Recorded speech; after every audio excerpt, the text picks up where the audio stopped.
On est en direct de la manifestation parisienne contre la tenue du gala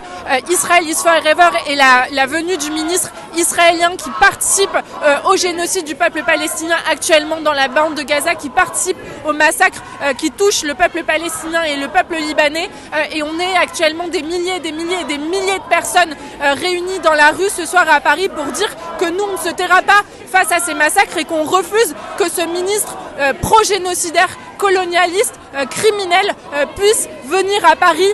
impunément avec la bénédiction d'Emmanuel Macron et du gouvernement français. On refuse cette complicité de la France avec Israël, on la refuse tous les jours. On exige la rupture de tous les partenariats universitaires, économiques, militaires, et on le fait malgré une répression qui nous touche énormément, y compris dans les universités. On a encore une fois, la semaine dernière, le ministre de l'enseignement supérieur, Patrick Hetzel, qui a menacé toutes les personnes et tous les étudiants qui oseraient exprimer leur solidarité avec le peuple palestinien. Il les a menacés de poursuites et de répression, mais nous, on ne se taira pas. Et en réponse à ces intimidations,